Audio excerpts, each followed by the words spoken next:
Mia preoccupazione era, come si vede, si sente tante volte, che uno va fuori di testa completamente e compie il gesto estremo.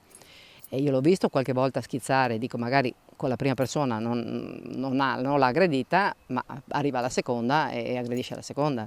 Non è che dobbiamo aspettare che uno ammazzi qualcuno per capire che è pericoloso, bisogna fermarsi prima. Una bomba pronta a esplodere che ormai stava seminando il panico nel cuore di Oderzo, accumulando un rosario di contestazioni e reati che l'hanno portato dritto in carcere. È qui a Santabona che adesso si trova Mohamed Diarra, 31 anni, cittadino del Mali, migrante regolare, sembra sotto protezione speciale, inizialmente ospitato al centro di accoglienza dell'ex caserma Zanusso, diventato poi un senza fissa dimora. L'ultimo episodio riguarda una ragazza che appunto si trovava nel parco e che è stata avvicinata da questo soggetto, il quale con una scusa le ha chiesto una sigaretta, poi al suo rifiuto ha avuto una reazione scomposta e in un certo momento l'avrebbe anche minacciata con un coltello per avere un rapporto sessuale. Chiaramente la ragazza poi è fuggita ed è riuscita a mettersi in salvo. Un tentativo di stupro dunque nel parco di Cadiedo sul retro del municipio,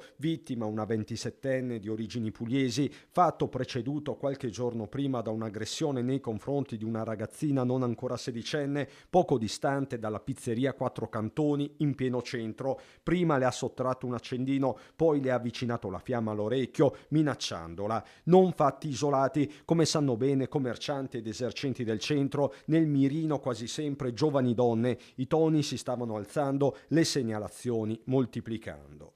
Magari per ragazzi come me neanche tanto, perché magari girano in gruppetto, però lui più che altro puntava alle ragazzine quando le vedevo anche da sole, perché io so che la ragazzina qua davanti al tabacchino che è stata minacciata era da sola al momento e aveva 16 anni, quindi sì, normale che si trovi un po' impaurita. Andava in cerca proprio di determinate persone, andava a colpo sicuro, diciamo, ecco così. Da quello che so io, dopo, sai, sono voci di, chiamiamole corridoio, so che si drogava, quindi magari anche un po' indotto a quello, sai, l'alterazione, poi comunque io lo vedevo sempre vagabondare, fare un po' di casini qua e là. A inizio giugno il 31enne era stato denunciato anche per il reato di invasione, facendosi trovare abusivamente in alcuni locali dismessi del comune all'ex Zanusso. Un soggetto noto, Mohamed Diarra, la stessa sindaca in passato aveva effettuato dei TSO, anche il comune lo aveva supportato, ma la questione, dice Scardellato, che ringrazia gli uomini della tenenza per quello che definisce un triste epilogo, sta a monte. L'accoglienza è possibile se i numeri sono limitati, se i numeri sono